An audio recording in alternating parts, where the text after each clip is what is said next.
Mestyat Betna. We are honored to have him with us today. Please help me welcome Martin to the stage. Thank you. Well, thank you very much for having me. It's a great honor to be with you all. And I just want to begin by remembering someone who got me involved in all this when he walked into my office, which was not very far down the road here in the Labour Party, and this was Mestyat Betna, a young man, better known as Papayo. He walked into my office and said, "You," and I was working for the BBC, for the Labour Party as the Africa Secretary, he said, "You must come to my country." And I said, "Nobody's ever invited me to come to a civil war before." And I said, "You sure?" He said, "Yes, you come, you get to Port Sudan, we'll look after you." Ever since then, I've been involved. This was many, many years ago. I think it was the 1980s. And it was an honor to meet him, and I remember him now because he is one of the first people to be arrested without trial. He's been in detention ever since, accused of all sorts of things, but never put on before a court.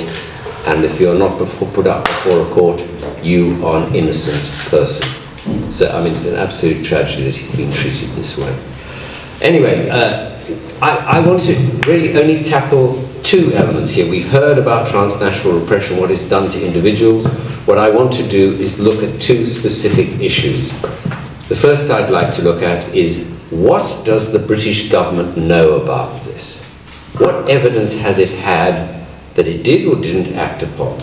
And the second issue I want to talk about is the situation in Germany, where there was the raid in March, where members of the brigade were picked up, arrested by the federal police, and are still in detention, as far as I know, facing really serious charges of being involved in violence and being accused of being the perpetrators of the problems that face the German people and being perpetrators of violence. And I would like to look at those two issues very briefly.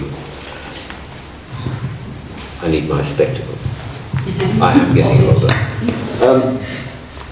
The first question, what does it, and I would just say that all of this comes against a very serious background.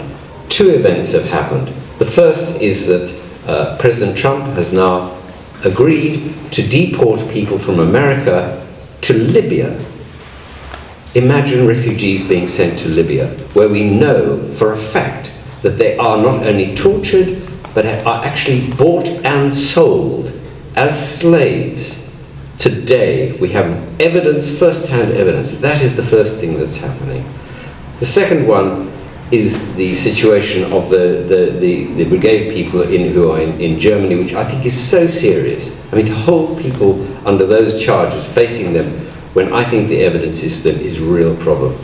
But that is the background. Let me first deal with what the British government knows about this. And I would go back a few years, if I may.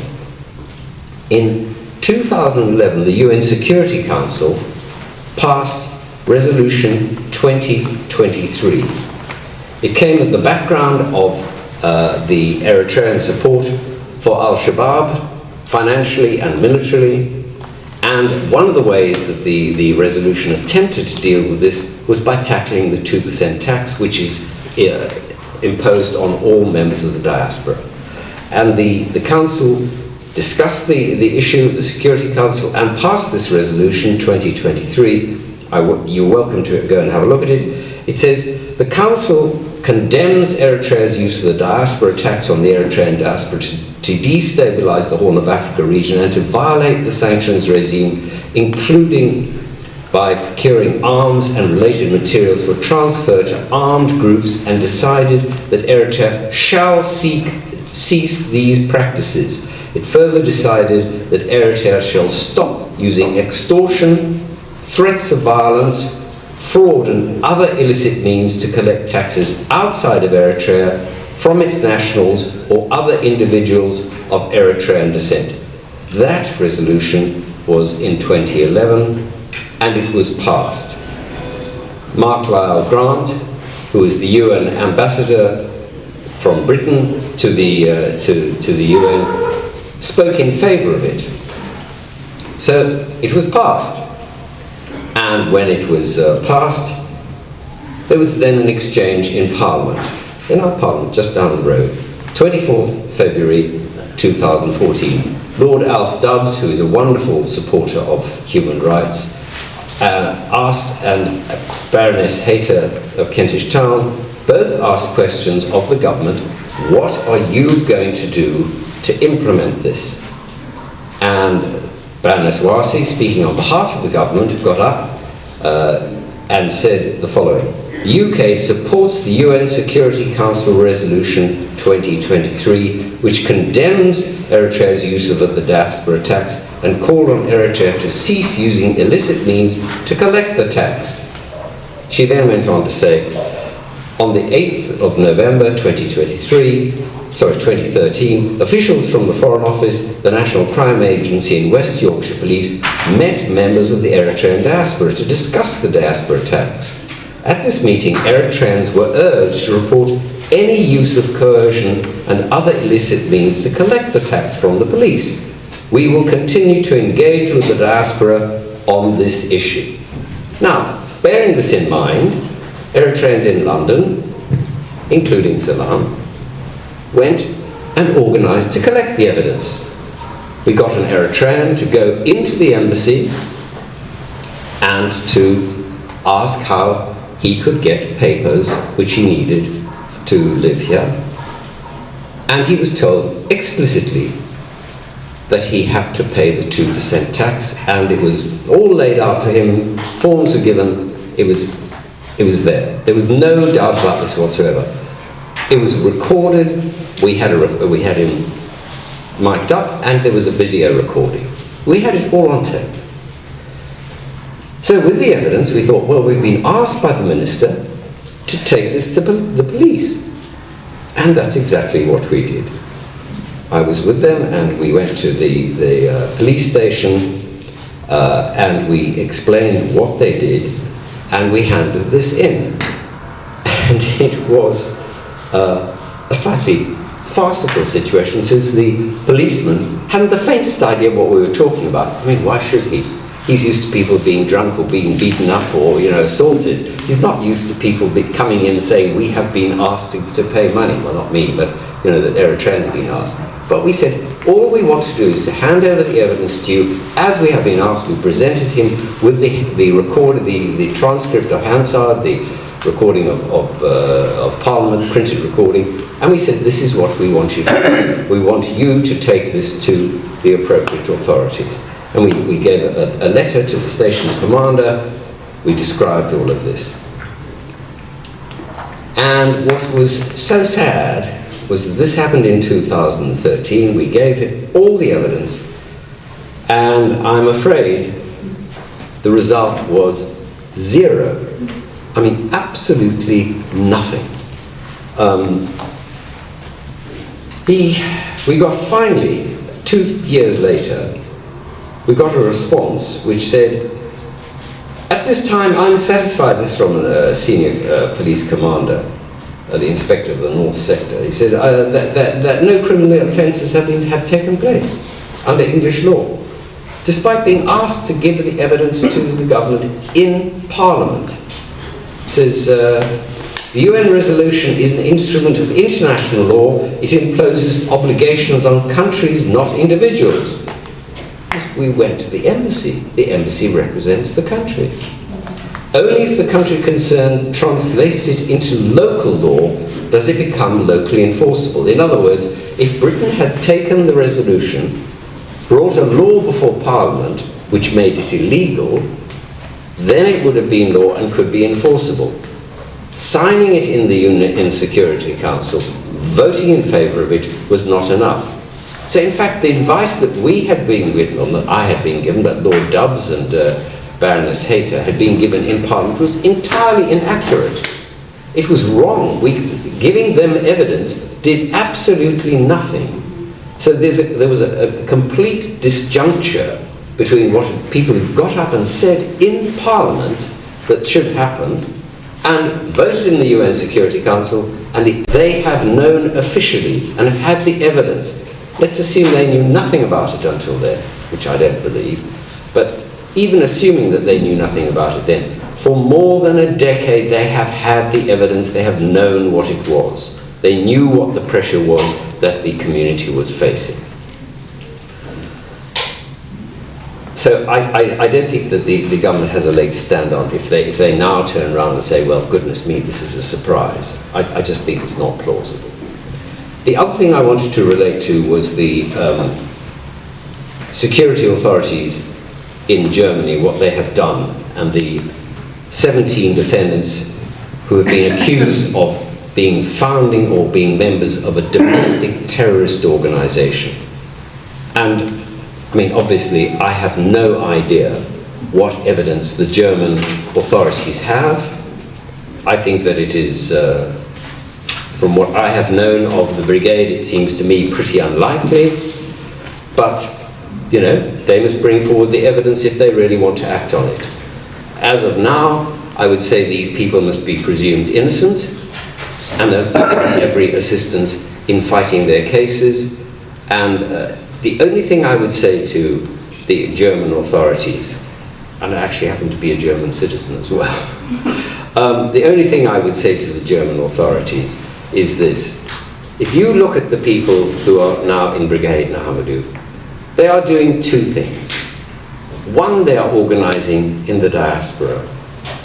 Members of the community here who sit in front of us are doing exactly that. But they have another aim, which they are also completely open about, and that is that they are determined to end the dictatorship in Eritrea itself. They've made no bones about that, and are prepared to go to Ethiopia. There was a conference in Ethiopia earlier this year, which Brigade Nahamadu had, and they went up to the Afar region, they met Afars there, and they are open in saying that they are prepared to use every means to end the dictatorship. Now that must include armed struggle eventually. I have no idea what the plans of Brigade are, but that would certainly be one possibility. And in understanding this, I think that we here in Britain and people in Germany don't need to look very far to remember what it is that they are doing. Earlier this week, in fact yesterday, we had commemorations of the 80th anniversary of Victory in Europe Day. Very, very moving ceremonies. People honored for standing up for their rights, for fighting for justice, for fighting against fascism, for fighting against repression. That was commemorated in this city, in Buckingham Palace, in the government, across the nation. And if we have to ask ourselves, what is it that the people of Eritrea are now facing? I would argue that they are facing, although not as dangerous an enemy for the whole world, certainly a government which is as repressive as anything that took place in Germany, leaving aside the actual Holocaust. I'm not suggesting that Isaias has invoked that, but the deaths of all the people, the denial of human rights, the denial of freedom of expression, the denial of parliamentary democracy, no justice, is absolute repression, and there is no legitimate means for Eritreans to challenge it except to, in the end, take up arms. And if we want to look at an example, we can find one in this city, and I would suggest that anybody wanting to find it need go no further than 64 Baker Street, just up the road from here. And 64 Baker Street was the headquarters of the Special Operations Executive.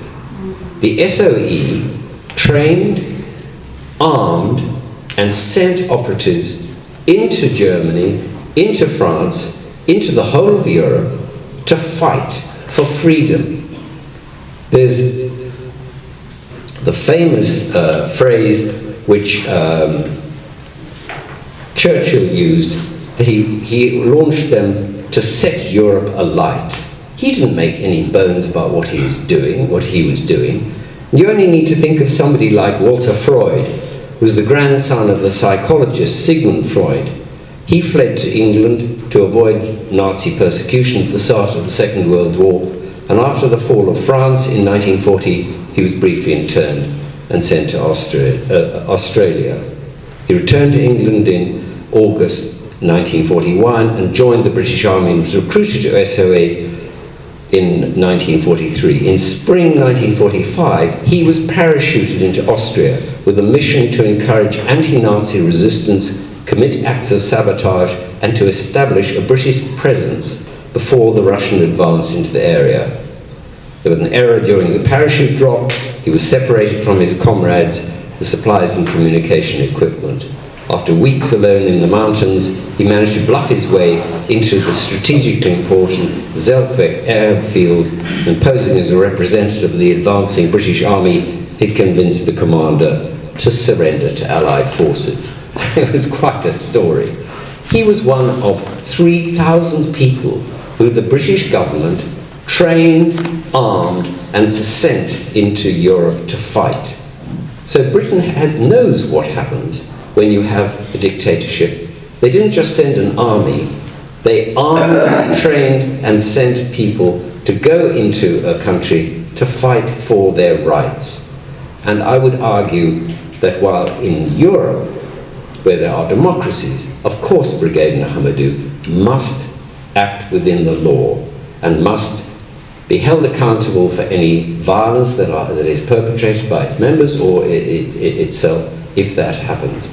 And there have been mistakes, let's be honest about it. But if they go to Ethiopia, if they go to the Afar region, if they go into Tigray, and then launch an armed struggle, that is a completely and utterly different thing. And I would suggest that the comparison should be made to those brave men and women who went back to fight on European soil. Britain hasn't forgotten them, Britain remembers them, and we should consider those people who are prepared to go and do this, to die for their own country, in their own country, in the same light. Thank you very much.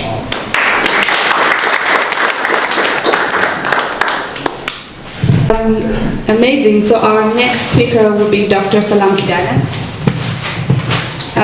Dr. Salam Kidane is a highly respected, active Eritrean justice seeker and long-time advocate for the rule of law. Salam has worked tirelessly to address the emotional wound inflicted by the repression and exile, especially among Eritrean families and youth. She's not only a leading voice in mental health, but also a pillar of strength in our community, showing unwavering dedication to the struggle for truth, dignity, and healing. Her active engagement in today's Eritrean human rights work continues to inspire many. We are very thrilled to welcome her. Please help me welcome Dr. Salam. Thank you.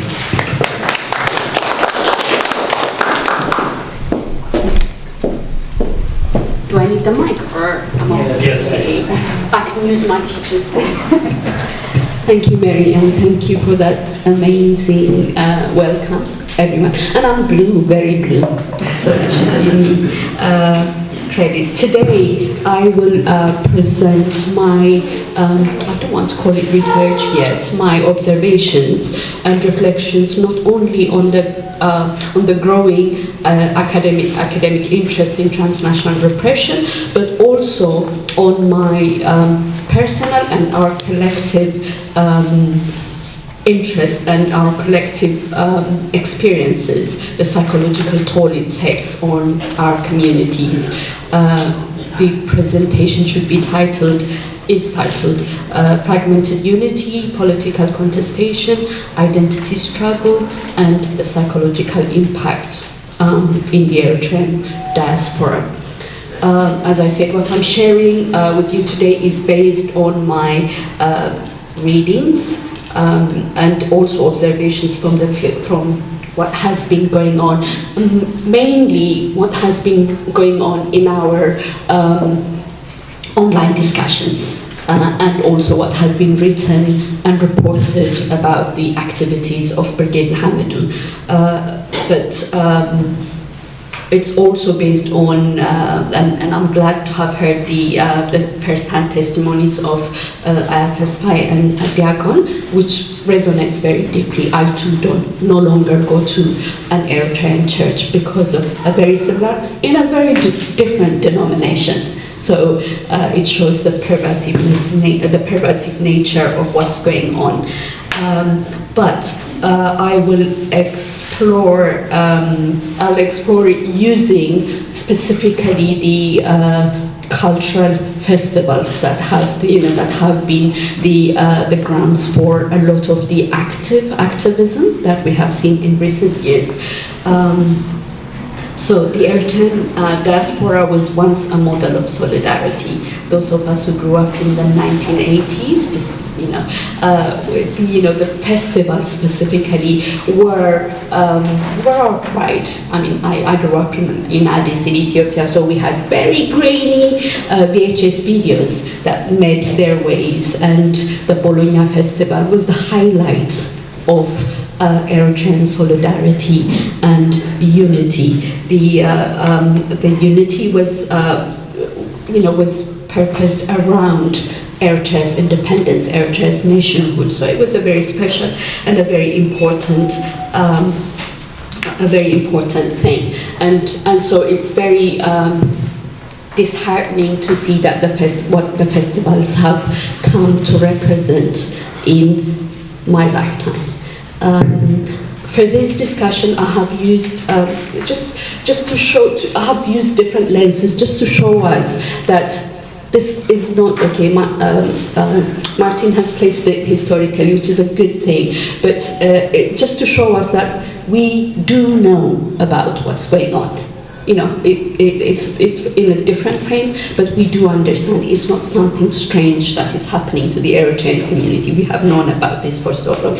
In fact, in literature, Michael Foucault talks about how governments insert their power, or assert their power rather, through norms, cultural rituals, and expectations. So this is in the literature. What the government of Eritrea is actually implementing is something that we do know in social science, at least. I also, yes, transnational repression has been mentioned and talked about quite a lot, but sometimes you see the concepts and you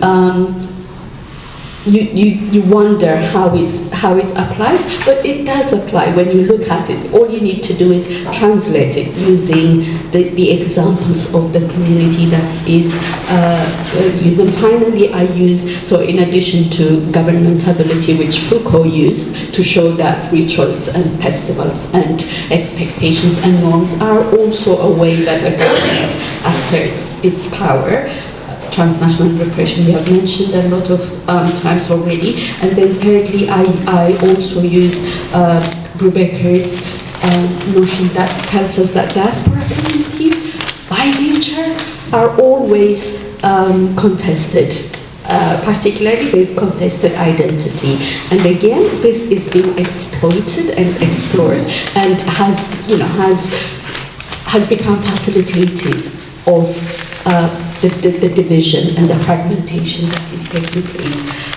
As I said, during the liberation struggle, Eritrean festivals abroad were tools of community building. The diaspora, especially here in Europe, they raised funds, promoted identity, and strengthened support for the independence cause. However, after independence, and particularly post-1993, the nature of these festivals began to shift. They became less about community participation and more about state narratives. Participation was no longer kind of voluntary. It became symbolic gesture of loyalty to the regime. Those who stayed away, like me, were labeled as disloyal, and over time, these festivals evolved into spaces of division.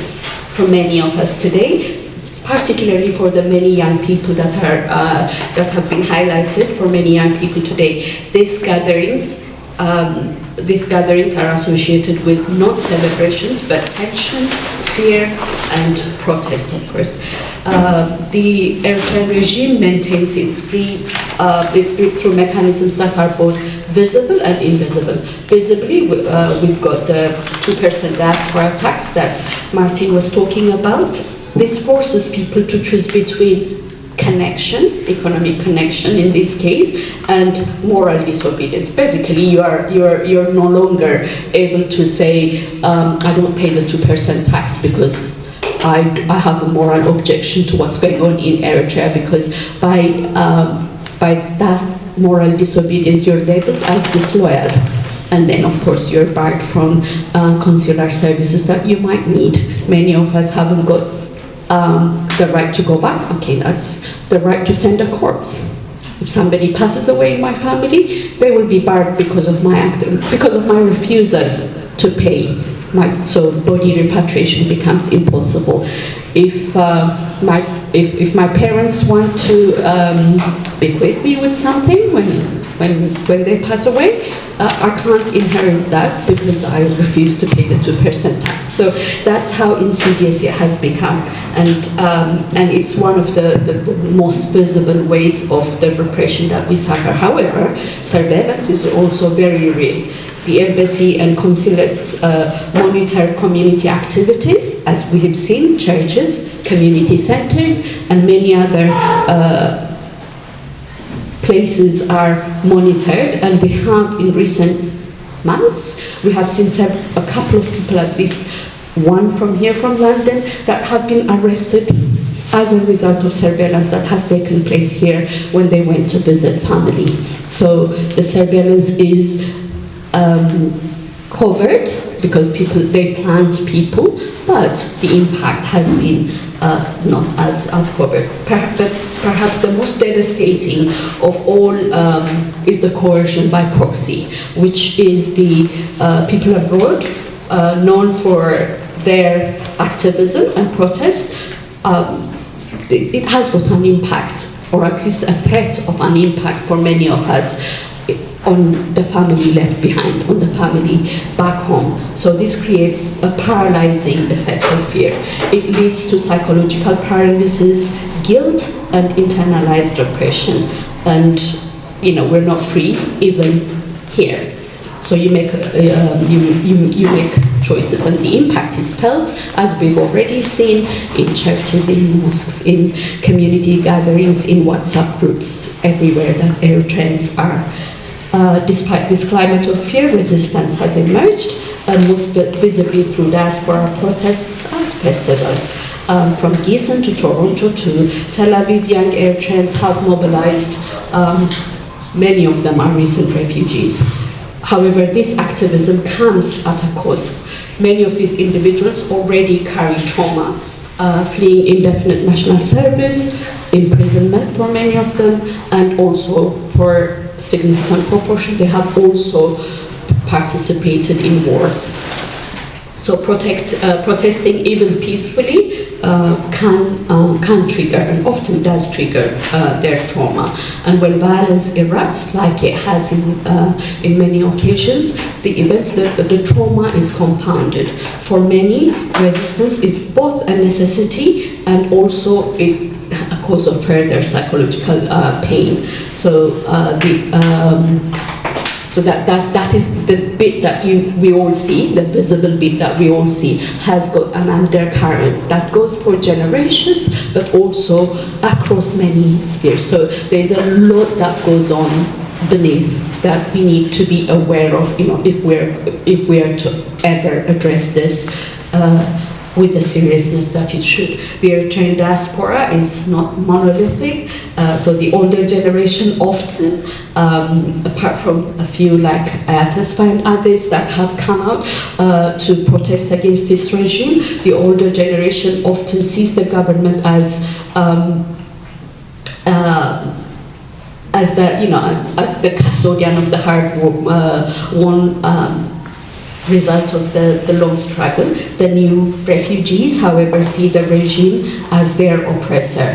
And then you've got the diaspora-born youth who are caught in between. So raised in the host countries, trying to make sense of the contradictory narratives. So this is very clear. It shows you what's so in spite of what appears on the surface, we're very, very, very different, and this needs to be understood. And it's not ethnic divisions, it's religious divisions, although there could be an undercurrent of that. Even intergenerationally, there are fragmentations and divisions. This creates deep generational divides, often within, even within families. Trust has eroded, communication breaks down, identity, instead of uniting, fragments and creates confusion, alienations, and internal conflicts. The Eritrean identity is no longer a neutral or is no longer just neutral or even just cultural concept. It is political.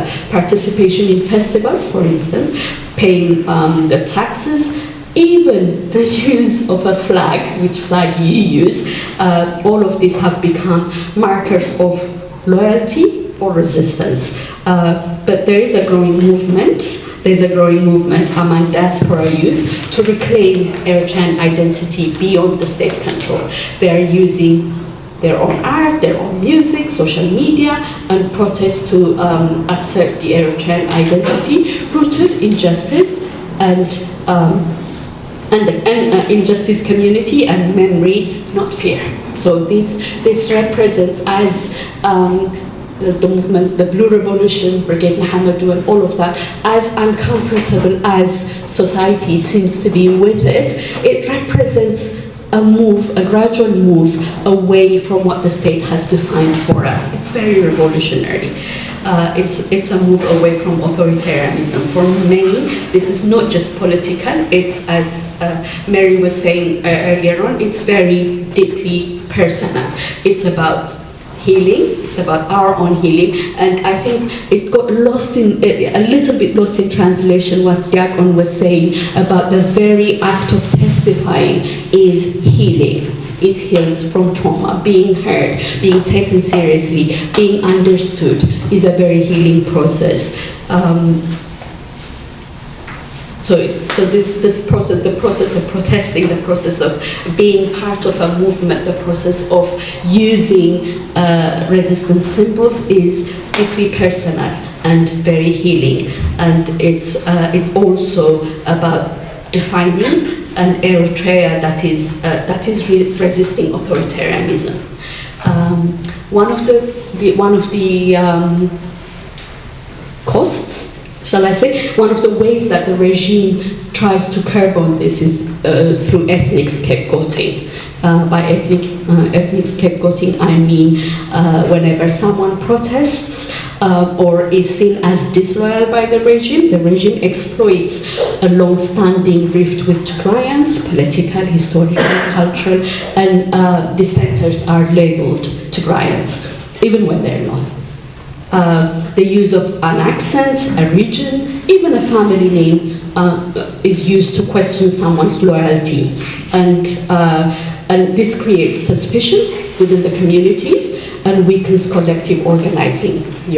If you're othered in that very labeling way, it reinforces isolation. It also causes psychological harm. People feel alienated and from their own communities. They're stigmatized and labeled and alienated, and consequently they become fearful of being misread and mislabeled.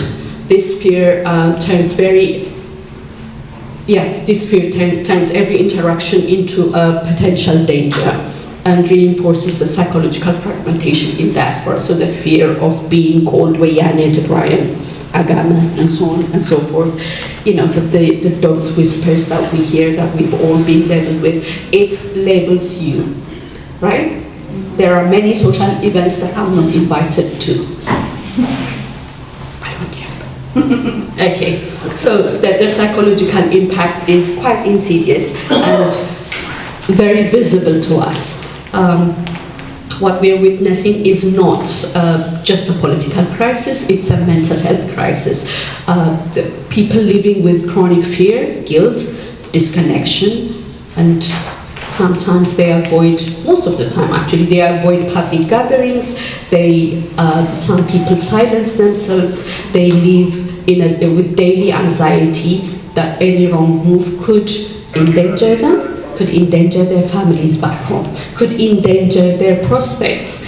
A friend of mine once in Geneva, casual coffee as you do, and I was asking him why he wasn't married. And he told me because he's a journalist and he has got a radio program, and that barred him into doing that. What he told me was,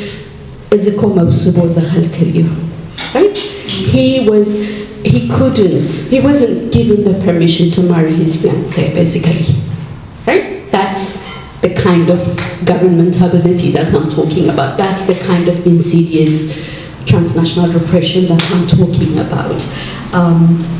That is being propagated from the embassies through people that they have implanted.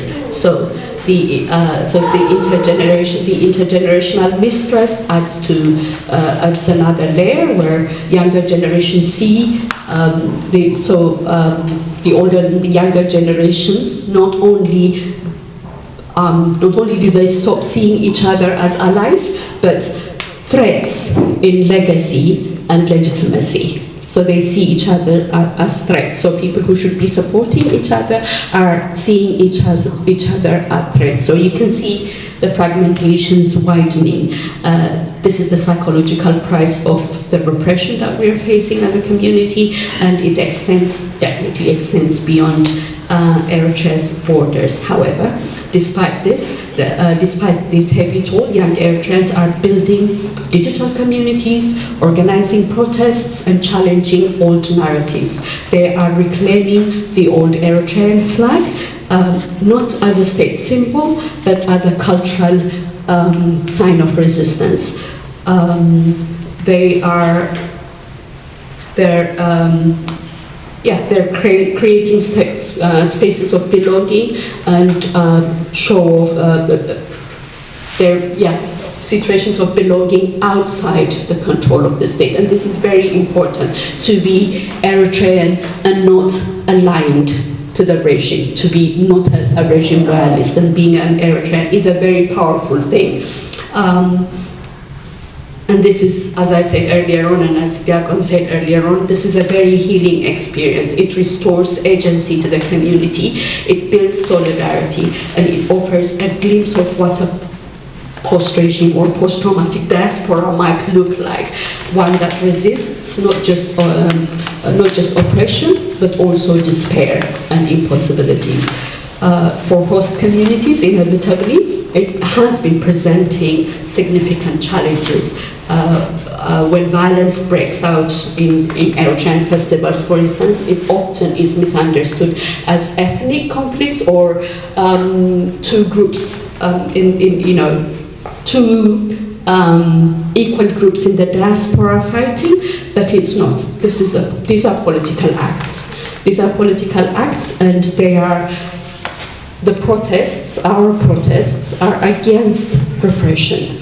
They should be seen as political acts and not the Eritrean community fighting against each other, or two equal groups of Eritreans fighting against each other. Host nations must provide protection, not just from physical violence, but from transnational repression. It means investigating embassy interference, like it was so evidently not done in 2014-15. It also means supporting trauma-informed community care, trauma-informed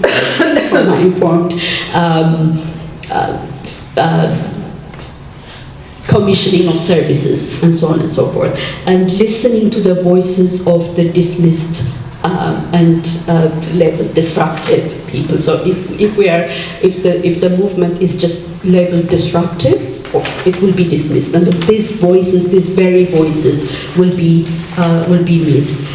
There are broader implications. Eritrea's case is not I mean, definitely the transnational repression is not new or is not unique to us. From China to Turkey to Iran, we have known transnational repression. It's a growing human rights issue that demands coordinated and combined action.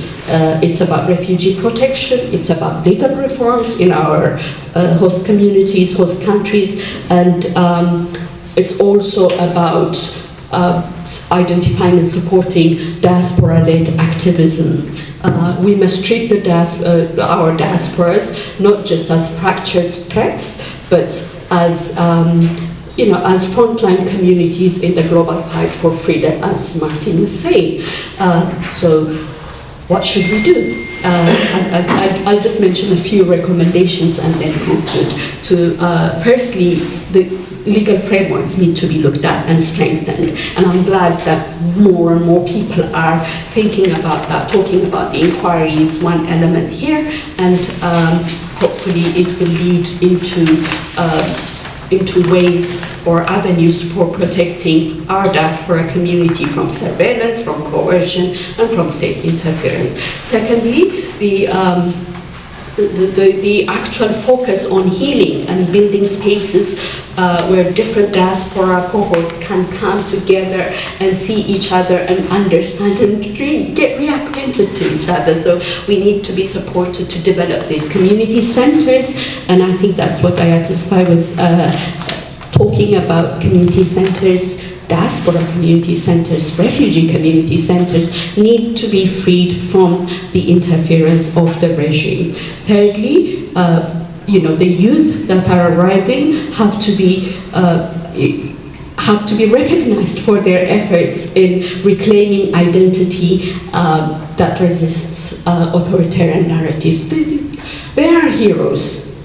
These are people who are overcoming so many barriers to be seen and heard, resisting authoritarianism and authoritarian narratives. That should be recognized. And finally, the psychological toll should not be ignored, because without an understanding, without the trauma-informed approach to this, we will never be able to build cohesive and sustainable communities. Not in London, not in Stockholm, not in Oslo, particularly in areas where there is sizable communities, Eritrean communities, without recognizing the traumatic toll of what the regime has done, continues to do in the diaspora. We would never arrive there, we would never get there. The silently suffering Eritrean community is no longer here. This is a new Eritrean diaspora, and the traumatized, dealing with the traumatic impact is in our interest, in the host community or in the older Eritrean generation. By closing, I would like to say that the Eritrean diaspora is a community in pain, but it's also a community in motion. It's fractured, yes, it is, but it's also fighting back, fighting to come together in new and free forms. In the face of fear, people are speaking. In the face of trauma, they're organizing. And in the face of authoritarianism, they are reclaiming dignity. So let us listen to them, let us support them, let us remember that, yes, we are fragmented. It's fragmented unity, but it's still unity. And if we support it, it is the beginning of something much better. Thank you. Thank you. Thank you, Salam. All right. Thank you, Salam. That was very touching, but at the same time, hopeful for what our community can do and accomplish together. Healing is indeed needed, but we are working together to do it, and to do it effortlessly and gracefully. And we only need each other's support to fully heal and come back even stronger. Okay, so on my next invite The speaker's introduction is Michaela Wrong, a comparative insight on how other authoritarian regimes export repression is going to be the next session. Please join us in welcoming the brilliant Michaela Wrong, a celebrated journalist and author who has stood in solidarity with the Eritreans for many years. Her seminal book, I Didn't Do It For You, has anyone have read it before? Raise hands. Okay, great. Remains one of the most insightful works on Eritrea's modern history, and her ongoing work continues to shed light on repression across Africa. In her recent focus on Rwanda's transnational repression, Michaela warns that British authorities underestimate the threat posed by African dictatorships like Eritrea. She is a steadfast ally to Eritrean civil society, and we are grateful for her deep and ongoing engagement with our justice-seeking community. Please help me welcome Michaela to the stage. Thank you. Should I take the microphone? Yes. Thank you very much. And I'm going to struggle to equal the eloquence of the previous speakers, who are two old friends, by the way. I first visited Eritrea in 1996. So 5 years after liberation, and it was an amazing time. I'm sure many of you remember that time, and I wrote an investment survey for the Financial Times encouraging people to invest in Eritrea, and it was a time where you could almost walk into any minister's office and be welcomed, and I interviewed Isaias, and I came away thinking that country is going to go against the trend of Africa. It's got a brilliant future ahead of it. And that's what I said in my investment survey. And as we know, that promise has not been fulfilled. And I have gone from being a journalist who was very welcome and was very on good terms with Charlie and welcome to interview the president, to I'm sure if I apply for a visa, I won't be getting it. So now I'm quite rude about the regime since I have nothing to lose.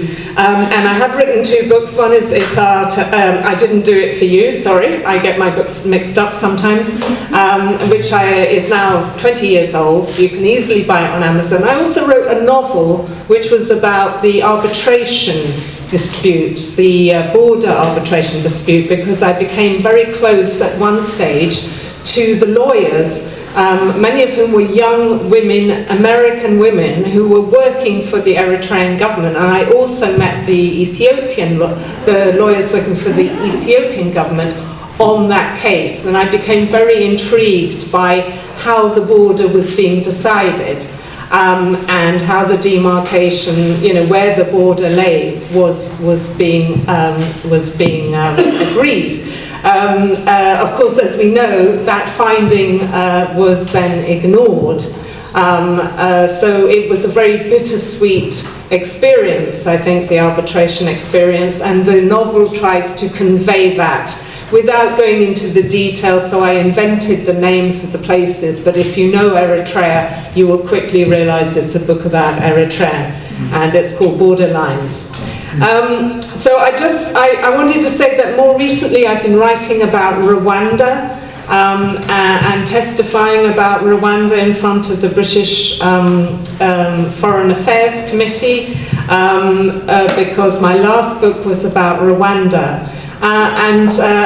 There are many similarities between modern Rwanda and modern Eritrea, but I have to tell you that as Eritrean activists, you have it a lot easier than Rwandan activists do, because the Rwandan government is even more frightening and dictatorial and much more ruthless even than the Eritrean government.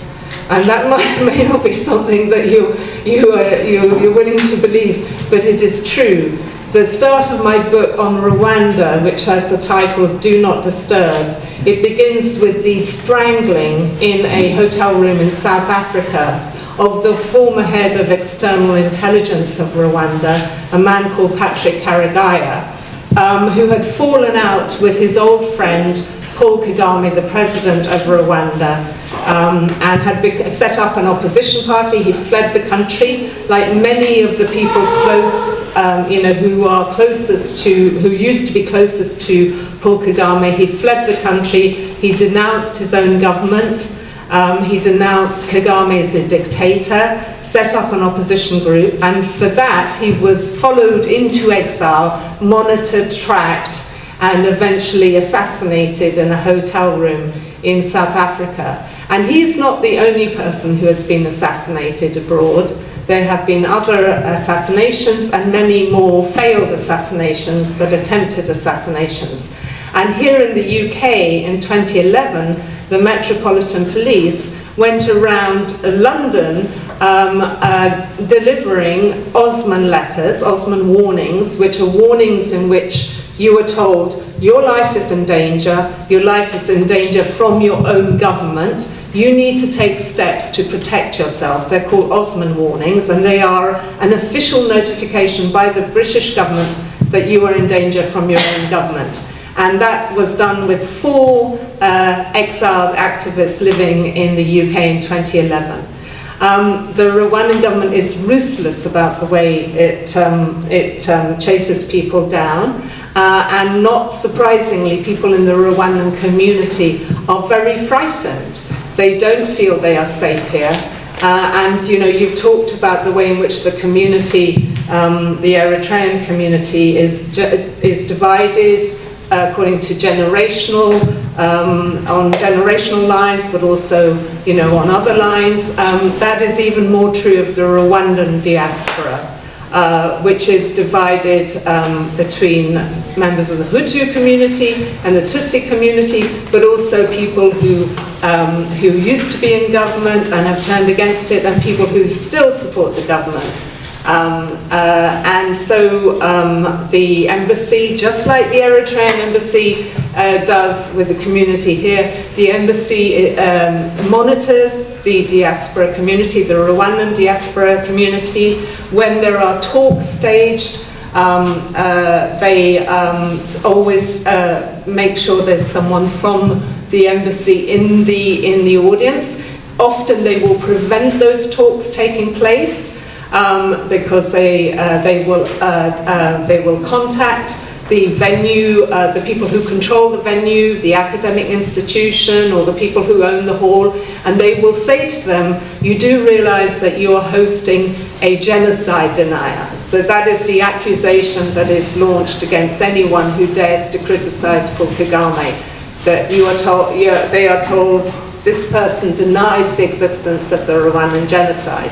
I've been accused routinely of being a genocide denier, something I would never do because as a journalist I reported on the genocide, but that is now a label that is used against me and any critic of Rwanda. So not understandably, people get quite frightened. They send gate crashers to these events.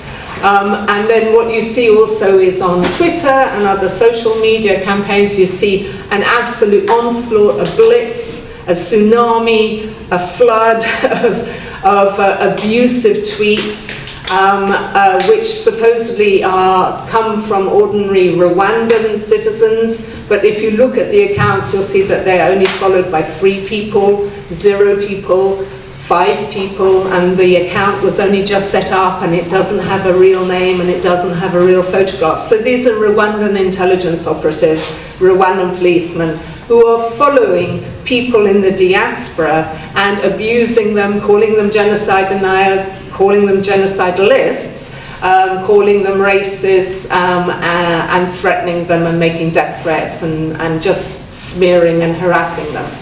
So in that climate, you can see that anyone who lives here who is Rwandan, who is critical of their government, feels very, very frightened. And also very suspicious of other members of the community because they know that the people they socialize with and anyone who goes to an embassy organized event in particular, they know that amongst that group there will be people who are informing on them to the government. And in fact, at the embassy here, the Rwandan embassy, at a certain stage, there was a swearing and an oathing ceremony, which is when everyone who was in the room, there was a gathering of Rwandans, members of the Rwandan diaspora, was asked to put their hands up and take the oath to the ruling Rwandan Patriotic Front. And that oath involves saying that I swear my loyalty to the Rwandan Patriotic Front, and if I were to betray the movement, I should be beheaded. So it's a very serious oath, and luckily films were taken. This was videoed at the time, and the BBC ended up transmitting this video, because an embassy should not be doing that. The Rwandan Patriotic Front is not the government, it is not the nation, it is a political party. So the embassy should never have been organising that oathing ceremony in the first place. So what you see is there's no division between the nation state, the president, and the Rwandan Patriotic Front. They're all the same thing in Rwanda. So as a writer, of course, well, let me just go back a bit. A lot of what the Rwandan embassy does and the Rwandan government does in the UK is facilitated. And I think it's always worth thinking who is facilitating dictatorial governments in countries like the UK. So firstly, there are PR companies that play this role. One of the very important things that we have now got in British legislation is, I think it's called the Foreign Influence Registration Scheme. And this hasn't had a lot of attention.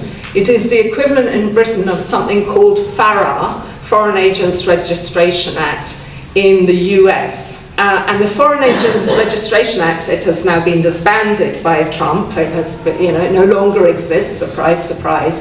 But it was a great way of working out which PR company, which lobbying firm, which legal chambers worked for a foreign government like Rwanda, like Eritrea, like Ethiopia in the States, because those companies were obliged to declare it. Otherwise, they would be in violation of the law, and they risked all sorts of legal penalties or problems with the American authorities. And if you know who you are dealing with as a journalist or as an activist group or as a community, it really strengthens your position. Here, and certain states, here in the UK, this is a new thing. We did not have this legislation, and I cannot emphasize how important it is that this legislation should be taken seriously, and I would like to see them holding people to account, because until they hold the first cases, the first people who don't observe this legislation to account, it will be regarded as a sort of dead letter. At a certain stage, the people like me who criticize Rwanda and who were wondering, where all these abusive tweets came from, describing us as genocide deniers, and where all this pressure, was it just from individuals? Well, who was behind it all? At a certain stage, we discovered that there was a company called Chelgate, which was a small PR firm based in the City of London, run by a gentleman called Terence Fane Saunders, who has a double-barrel name and wears a bow tie and a very posh voice, and that actually Chelgate had a contract with the Rwandan government. And they were doing PR, and they specialise in something called reputation management. So Chelgate was part of a campaign to attack people like me, other writers who specialise in covering Rwanda, to describe us as genocide deniers, to get hold of people who were proposing to host events that we were going to be speaking at, and to smear us repeatedly and relentlessly on social media platforms. So knowing that was actually a very useful piece of information, and in future we should know those things. In the past, that has been completely hidden from public view. So I think that's a really important change in the UK law, and as I said, I think we need to see the first cases in which companies that are working for foreign governments but haven't declared it are held to account by the British authorities. But then I just go back to who else helps out, what the Rwandans benefit from, and I don't think the Eritreans have anything like this in the same way. I think they used to, but they don't now, is the true believers. You know, the people who have drunk the Kool-Aid, the friends of Rwanda. They are very widespread because the genocide was a very high-profile event, and it created, not surprisingly, because it was a horrific human rights event, it created a whole community of academics, of writers, of NGO workers, of aid, people who worked in development and aid, who were immensely sympathetic to the new Rwandan authorities in the wake of the genocide. And those people continue to champion Rwanda and to support Paul Kagame and to play a role in making sure that his narrative gets across and the narrative of people criticizing him is censored and silenced. And I think Eritrea used to have that. There used to be friends of Eritrea. I met many of them. I mean, I used to be described like that myself. And I think, you know, the reality of what has happened in Eritrea has been so obvious and so crude that Isaias Afwerki has lost most of those friends in academia, in journalism, in British politics. But Paul Kagame has not lost them, and he is still using those friendships and those alliances. And those people play their role in the articles they write, in the events they hold, in the tweets they send out, in supporting the Rwandan government. So I'll just sort of finish off with saying, what can you do when you are confronted by these kind of authoritarian regimes that really want to control the narrative and tell, you know, and silence all debate and all contestation and all challenge. I think for me, the really interesting thing has been seeing how the audiences, there was a stage where I went to a lot of Eritrean meetings like this one, and all of the heads, and it's no offense because I'm not young myself, but all of the heads would be grey-haired. You know, everyone in the audience was of a certain generation. And young people who were coming to the UK, young Eritreans who were moving to the West, they didn't want to be involved. They didn't want to play a role. This was for the old guys, you know? This was ELF, EPLF, you know, divisions, and they were sick of it, and they'd left Eritrea because they didn't want to do military service, and they wanted to start new lives. And they didn't want to be involved in the politics, they wanted to forge ahead. Now, the Blue Brigade has changed that. And so I'm very cheered. I was actually in Australia and New Zealand last year, and I found myself addressing audiences in both those places of Eritreans, and I said the same thing because it was very cheering to see the young faces in the room and the level of activism. Having said that, I do think you need to be very careful. I think the German example shows you the way, the trap. There's a trap that is opening up in front of the Blue Brigade. And I think, you know, the events in Germany show you that you can fall into that trap really easily if every event that is associated with the Blue Brigade turns violent, if people routinely are being beaten up and properties are trashed. You know, then it makes it very easy to present the Blue Brigade as being vandals and as being terrorists. And as Salam was explaining, people often simply don't understand the issues. You know, they'll say, you know, oh, ethnic divisions, or you know, two different sections of the diaspora community battling it out. And they won't see it as Democrats confronting a dictatorship. So I think the violence issue is absolutely integral, and the Blue Brigade really needs to be careful not to fall into the trap of being associated every single time with violence. I am a firm believer in raising awareness and in the fact that honesty is the best tool any activist group can have, transparency. So I understand this issue of people not wanting to get their families into trouble back home, and wanting to be able to go back home.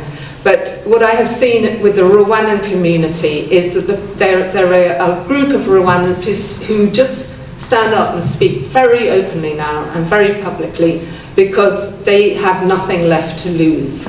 And often they're people who have been targeted for assassination themselves, or they know they're not going to be going back to Rwanda, not under that leadership.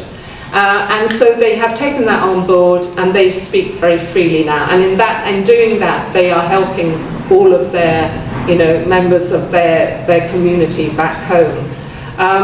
So I think, that's a liberating moment, and that's a very empowering moment. I'm hoping to see that there's some action here in Britain on transnational repression, because one of the problems people like me have faced is that we can see that it's not taken seriously by the British authorities and by the British police.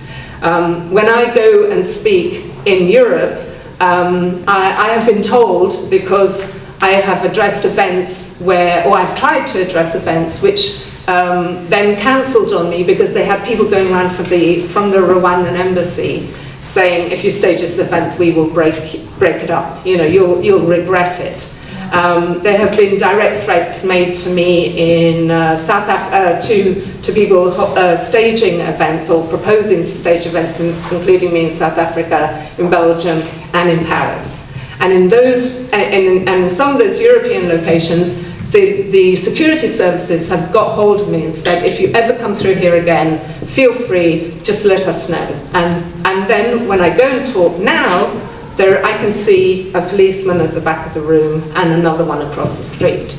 And they know what they're dealing with. There's a maturity, they understand what they're dealing with. And we chat at fairly regular intervals. I have never had a member of the British police or British intelligence or British counter-intelligence or British counter-terrorism ever spontaneously contact me to ask me about Rwandan transnational repression. And I do think that's pretty shocking, given what has happened in this country and those 4 Osman letters. So, but for the rest, I just wanted to say, I think there are certain really common sense things that can be done. When you have meetings, and maybe you're doing this already, but I had to explain to people when I went to talk in Australia and New Zealand, I had to explain to them how to stage a meeting. And I would sort of say, firstly, you don't open it to everyone in the public. You have tickets. You get people to register. You don't need to get them to pay. But you get them to register their names on a form, because that will put off all the people who want to go there and break it up, because they don't want to give their names, they don't want to give their emails, they don't want to give their telephone numbers. And then, you check the tickets when they arrive. And it's as simple as that. And that means you keep out the people who want to create trouble. And then the other thing is denounce. What really shocks me on Twitter is, firstly, why is everyone on Twitter? Why aren't they moving to Blue Sky and places like that? We know how horrible Twitter is now. Have some alternatives. Do Twitter, but also do other platforms. Twitter is a platform that is loved by dictatorships and repressive authoritarian. So don't only be on Twitter. Be on other platforms. But also denounce. When I see, often I will put up a comment on Twitter and I will see 47 people and 20 of them are clearly trolls, intelligence trolls, or probably being paid for by these PR companies, here in the UK. And so eventually I just sort of do, when I have the time, I just go, you're a government troll, I can see you're a government troll, this is really pathetic, don't you have more followers? How come you only have 2 followers? You know, you're not doing your job very well, you really do better than that. And I do that because a lot of people on Twitter don't understand that when you make a comment and 500 people call you a genocide denier, most of those are employed by the Rwandan government. So denounce, show people what's going on. You know, help people to understand what is happening on these social media platforms, which is systematic manipulation of what is meant to be, an instrument for public debate. This is not public open debate. This is actually manipulated information and attempts at censorship. So try and show it up. You can do that on Twitter. Anyway, so that's all I had to say. Thank you. How are you guys doing? Good. So up to the next speaker, I feel very, very honored to welcome the next speaker, Mr. Finn. We are proud to welcome Mr. Finn, a retired educator, chair of the Eritrean Committee in Norway, and one of the most committed international allies of the Eritrean people. Finn has long supported Eritrean human rights campaigns, challenging transnational repression in Norway and across Europe. He continued to stand with our community in public, in policy, and in principle. His steadfast friendship and deep knowledge of our current challenge have made him a cherished part of the global Eritrean justice movement. Please help me welcome Mr. Finn to the stage. Thank you.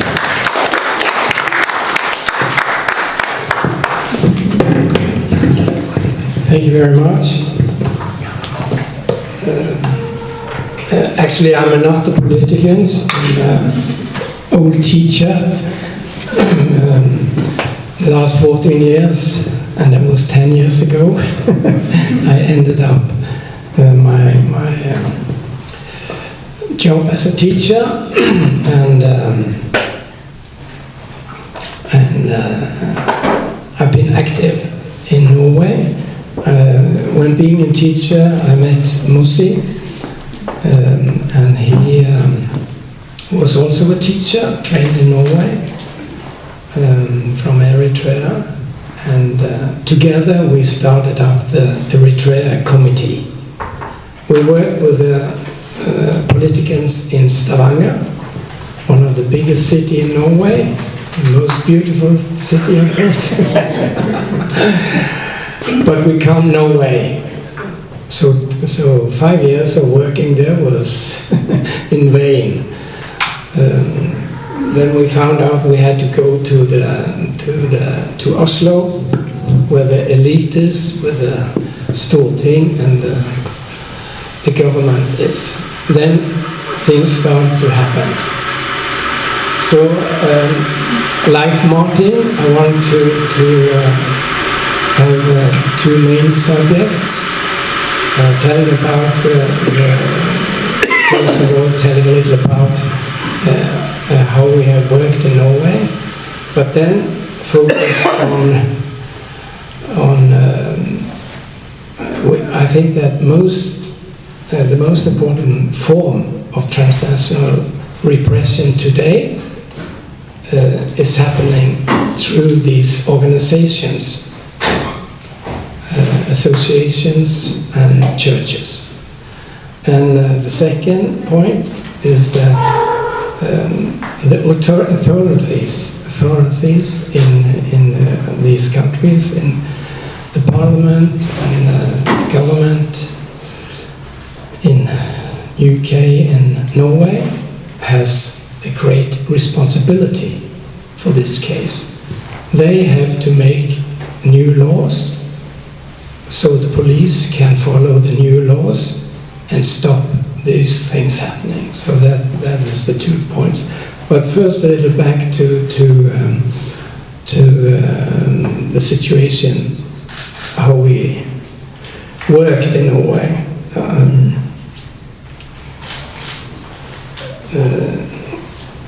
So we went to Oslo, yes, and then met representatives from the government and the parliament, Storting,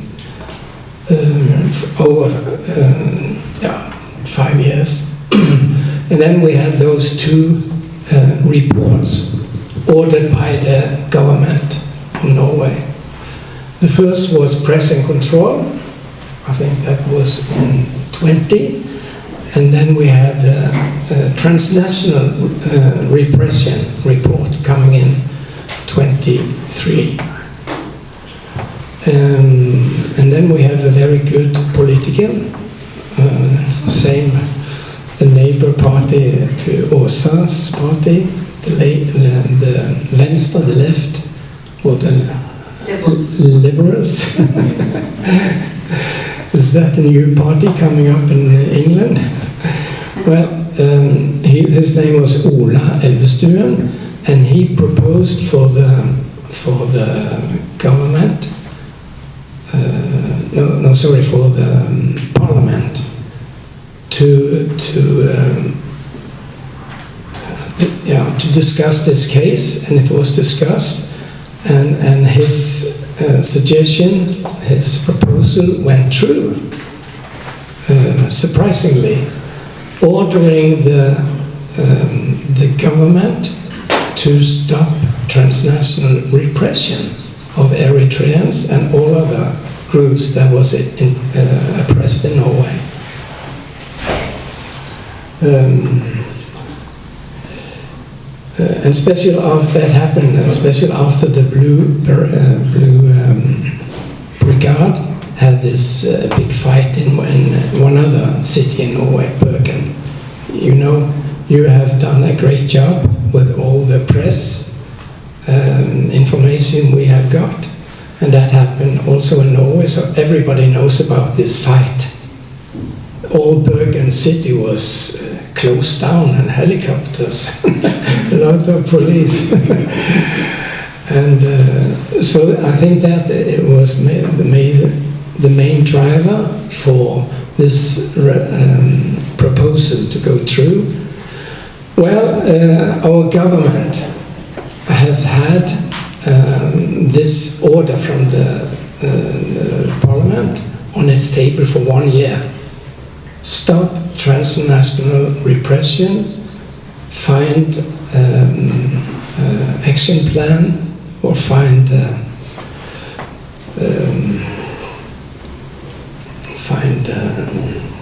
actions to stop this repression. They talk about dialogue, starting dialogue groups. Dialogue groups, and we have Dag here. He is a dialogue specialist in Trondheim, and we are happy to be here to learn a lot of what's happening here. But as I told you, the government has still not implemented any measures. Therefore, we must continue to put pressure on the government to carry out the task given to them by the people in power. You know, the parliament in Norway is special made because all power is in the parliament. It's not divided into two sections like in America and England. So 21% of the parliament have the power, and they ordered the government to stop this transnational repression, but they haven't done that yet. But there is election now in October, so maybe we will have a new government, so we can press on. No, it's a very good time to press on to the government. Something about the definition of transnational repression. In this last report, transnational repression, there is a definition. and it says that transnational repression is repression against diaspora carried out or initiated by a foreign power. The word initiated, you can. It's very important, but because then it's including Proxa group and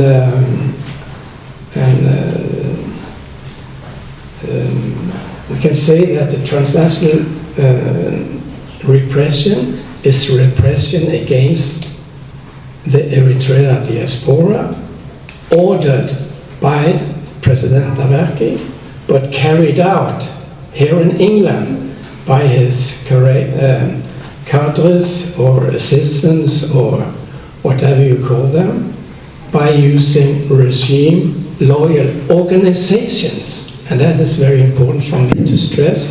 Of course, there is single person like Rwandans and also by, of course, by the Eritreans that are attacked personally. But I think that the main repression is happening through these organizations. So in every big city in Norway, the regime-loyal people have managed to divide the community into two, as you talked a lot about. And we have, for instance, in Stavanger, Oslo, Trondheim, Bergen, we have two Orthodox churches, one for the loyal regime and one for the critical. We have two associations, and we have even two Tigrinya schools, one for the children coming with parents from regime loyal families, and another school for regime critical.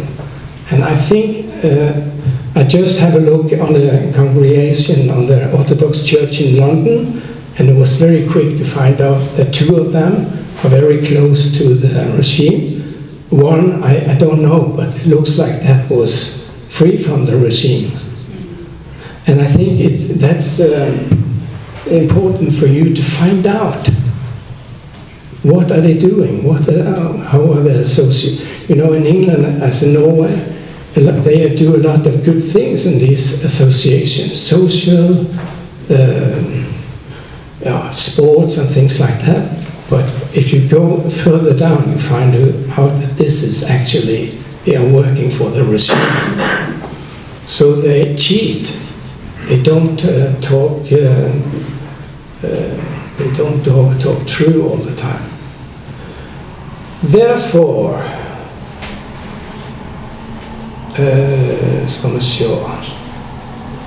let me see how long. Concerning Eritreans living in Norway, we have experienced that the most important form for transnational, as I told you, is carried out through association and churches. Isaias Afwerki and PFDT has built up a hidden system in the diaspora.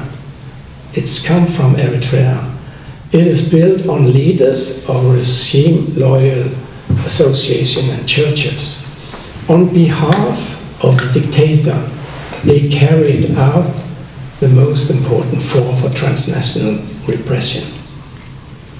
And they are in contact with the embassy, and maybe also with more secret people coming from Eritrea. And in Norway we have got a new law last year saying that if a group press the usual discussion, press them to say what they actually don't want to say, it's illegal, so they can be fined for 3 years. Okay. This form of transnational repression consists of, they start with infiltrating, dividing and controlling the diaspora so that the diaspora pay taxes, remain silent and participate in regime-loyal events. In return, they are rewarded, you know everything about this, while those who resist face social execution.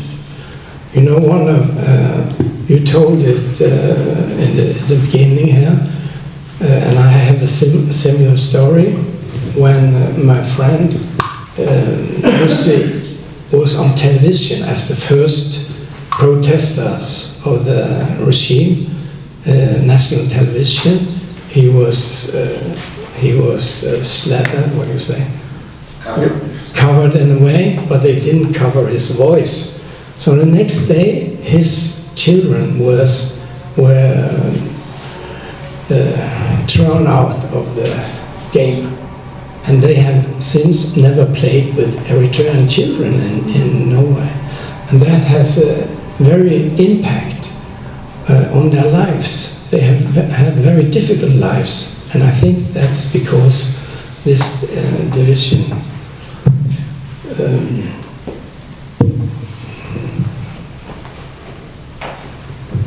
I think I have some for music. Minutes. The Norwegian government claims it's difficult to persecute offenders because those carrying out transnational repression, the government say they don't live in Norway, they are abroad, so we can't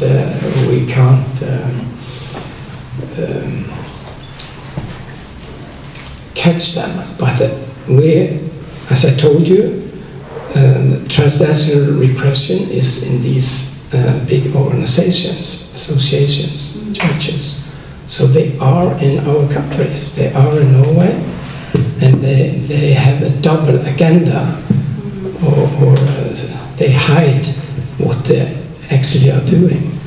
But you know, when they start off infiltrating, and then as I told you, they split the church, they split the association. They are not normal. These organizations are suddenly only for regime-loyal people. So they close the door for festivals, for the... yeah. I think I have to talk a little about authorities,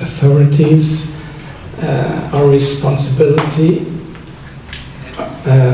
are responsible to expose regime legal organization, ensure that Diaspora Eritreans can live their life free and safe as everybody else in England or UK and Norway, Sweden. So we are supposed, and maybe that's the most important task for the politicians, to let the people in the country live free lives, and that's not the case for the Eritreans. Therefore, we have to put our fingers on those who are representing us in parliaments and governments. It's the government's responsibility in Norway and UK to expose that regime-loyal organizations are acting on behalf of that was wrong. Thank you very much. Oh, here's the guy. Thank you very much.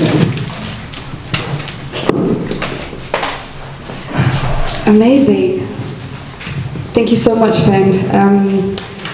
Last but not least, as they say, I'm very delighted to welcome our good friend Åsa Nelson to the stage. But with Åsa, I want to tell a story. So me and my best friend who lives in Sweden, I think she has been working with Åsa for quite some time. And I remember at the first time I saw her picture, and I said, oh, she looks lovely. And she told me, oh my God, Mary, if you know about her, you love her more. And then by the time I learned a lot about the activities she does within our community, we always argue whose most favorite she is. So that's an argument for another day. But we are truly honored to welcome her and today to our summit. Also is a local politician in Stockholm, member of the International Committee of Sweden Liberal Party, and investigator with the Swedish police, and also has taken an active vocal stand against Eritrean regime-sponsored events in her own neighborhood, and has even submitted a motion to establish a center against transnational repression in Stockholm. With a strong background in promoting liberal democratic values and supporting dissidents, she is a devoted friend to our Eritrean community, continuously engaging with our shared cause for freedom and justice. Please help me welcome the amazing Oscar. Thank you. Thank you so much. I'm not sure how I can respond to that, these very kind words. Do you still have the energy to sit for another 15 minutes? Yes. Yeah. Thank you. Thank you. I'm going to change my glasses because I'm also getting quite old. Dear friends, dear fellow activists, thank you for the honor of speaking here today. I'm deeply humbled to be here with all these courageous individuals, and with Martin Plaut, who I've read so much from, and Salam has done so much important studying on the situation. Today I want to talk about the transnational repression we are experiencing in Sweden and how we are trying to counter it. And I also want to share with you what I see as the most efficient methods to counter the influence of dictatorial regimes in democratic countries, so that we can learn from each other and work together to build safer societies. Because in a democratic country like Sweden or England, it should be the safe place for all citizens, regardless of where you come from. So why do we see transnational repression happening all over Europe? First of all, it's really a pleasure to talk in an audience where I don't have to explain what is transnational repression, because that's usually what I have to start with. Well, all of you know it a lot better than me because you have lived it. I have only read about it and heard about it.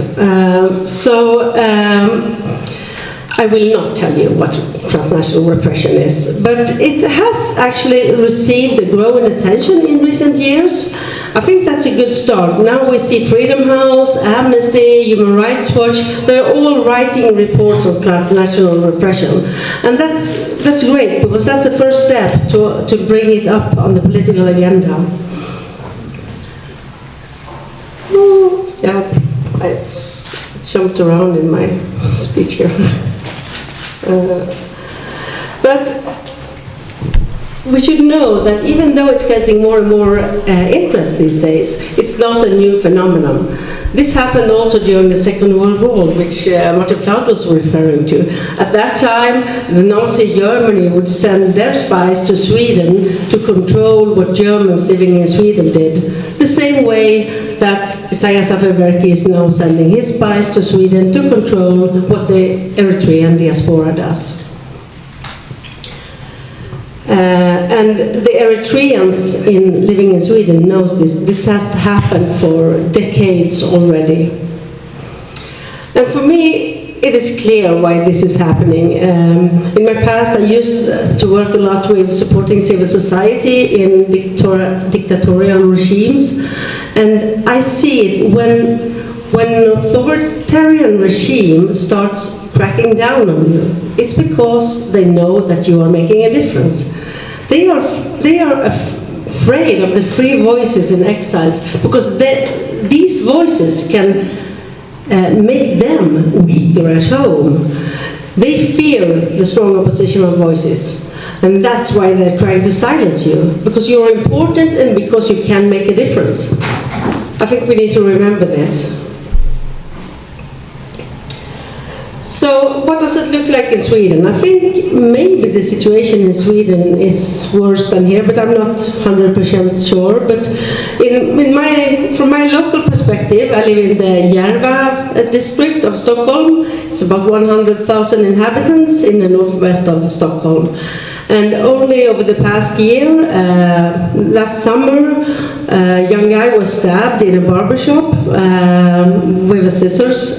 Fortunately, he survived, and he's doing well now. And a few months later, there was an Iranian community office that was burnt down. And we also have the Chinese shadow embassy continuously harassing the Chinese people in the area and in all over Stockholm. So these are, of course, quite serious things when you get stabbed or you burn down something, but it's so important that we talk what Salam talked about, that the everyday harassment, the subtle threats, the surveillance, like people always knowing, I know where you work, I know when you leave, just to keep you frightened, because that creates a lot of fear in the environment, and it causes a lot of psychological harm. In Sweden, it's not only the Eritreans who are affected. We have the Chinese, we have the Russians, we have the Iranians, Kurds, Syrians. Many groups are subject to transnational repression. But what makes Eritrea stand out, I think it's three different characteristics. The first one is the very deep history between Sweden and Eritrea. Sweden had a lot of missionaries in Eritrea, and I recently learned that one of them actually made the first translation of the Bible from Latin to Tigrinya. And the same way the Eritrean regime is deeply rooted in Sweden. Many have been there for decades, and they have been smart. They were very clever in working together with the leading party of Sweden. And at that time in Sweden, we were a democracy, but we were almost like a one-party democracy because the Social Democrats were ruling for decade after decade after decade. So there's a strong tie between the PFDJ and the Social Democratic Party in Sweden, and that affects the situation still today.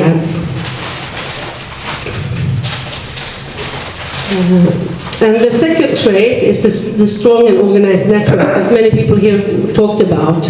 The Eritrean regime has built a powerful network of organizations and churches that support them.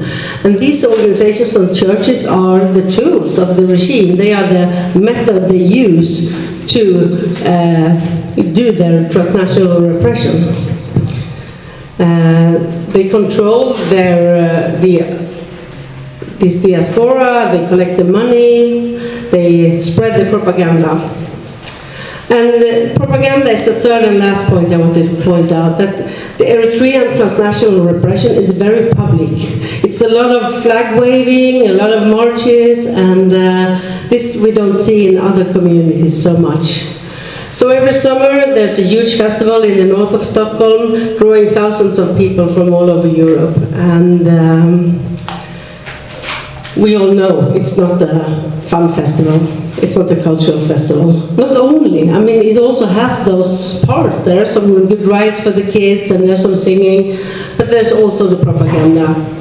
And it's been going on for 27 years now, I believe. There's also similar but smaller events all over the year in different towns in Sweden. Probably you have something in Borås as well. I have a Swedish compatriot here.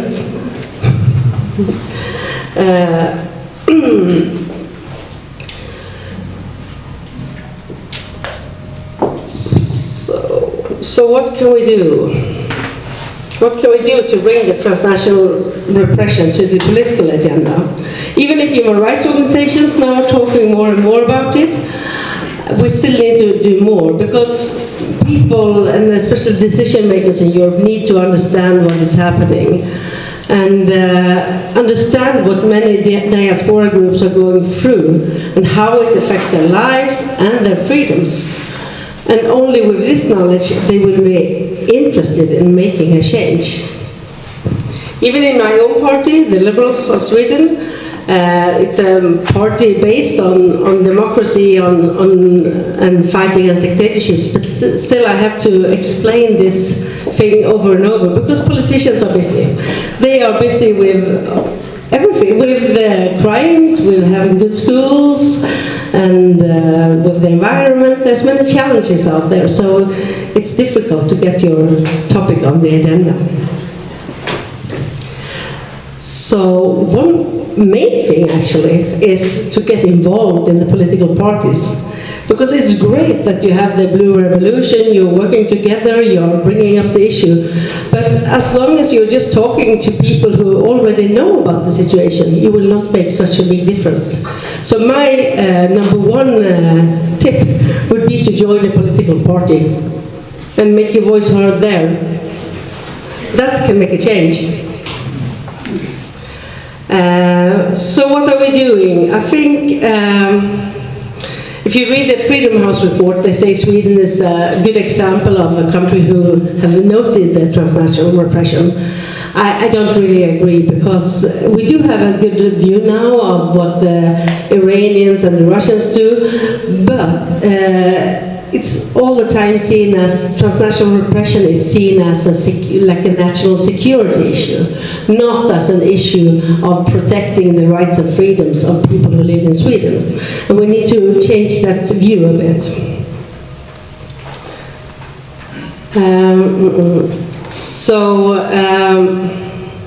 But I think there's a way. Swedish society is beginning to wake up, and we have seen two big changes now with the current government. In January, we had a new law having a very strict democracy criteria, including that an organization who shows support to a dictatorship or a church who shows support to a dictatorship should not be eligible for public funding. I think that's something important. It shows that we as a society does not accept this, and it also makes it difficult for the regime-loyal organizations to make their activities. We have also introduced tougher rules for revoking asylum. So if you travel back and forth to Eritrea, but you still claim that you have asylum in Sweden because you fled from the very same dictatorship, well, then you can lose your residency. But 30 years in politics have shown me this. It's, of course, it's a bit difficult to get the law in place, but it's even more difficult to see that the law is implemented. So that's the challenge now. We need to follow up that these laws are actually having the effect that we wanted. So what more can we do? I think the thing that would make the most difference is to close the embassy. I think we should close the Eritrean embassy in Sweden. That's where they collect the 2% tax. That's where they orchestrate what the organizations do. And if we cannot close the embassy, at least we should follow up on the UN resolution and make the 2% tax illegal. And then we should, when somebody is, what do you call it? If somebody hits you in Sweden, of course that's a crime. But if somebody hits you because you are black or because you are homosexual, then it's even a worse crime. I think we should have the same for transnational repression. So if somebody hits you because of hatred and because of a part of the transnational repression, it should be seen as an aggravating circumstance. And in the police, we see now when you report a crime, it's usually always seen as one crime, but we need a special unit that actually deals with transnational repression, who can investigate these crimes in a broader view and have a better competence. And what else? We need to strengthen our knowledge. And I'm very happy about the Norwegian initiative, which means that we will, in a few years' time, have a broader view on what the Eritreans in Sweden and Norway are facing. But I would also like to have a transnational, or a center against transnational repression on the national arena. And as it always takes time to get politics through in the national arena, I decided that we should start in Stockholm. And so I put the motion that we want a transnational center. No, not a transnational, sorry. We want a center against transnational repression in Stockholm. And I think it should increase the knowledge, but it should also provide support to people who are facing the transnational repression. We need the judicial support, we need the psychological support. Yeah. So that's what we're doing in Sweden. I hope that could be some kind of inspiration, and I am looking forward to discussion to learn more about what you're doing in the UK. I'm sure there's a lot we can learn from each other. And remember, the reason why we face transnational repression, the reason why the regime is smearing us in social media, it's because we can make a difference. So let's make the difference together.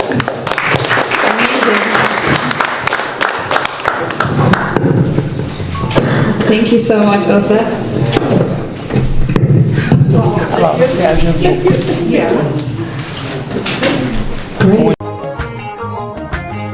Mestyat Betna. Mestyat Betna ንሓቀኛ ምስሊ ኤርትራ ንምንጽብራቕ ዝተፈላለዩ ጽሑፋት ተንቀሳቓሲ ምስልታትን ቃለ መሕትታትን ሒዛ ብዘካርያስ ክብረኣብ እናተራለወት እትቐርብ መደብ እያ كفوت لساني من يزعصوني هاي سجدن علي عبطاقوت ملاخي قطاوخي قنا مسلي فتحي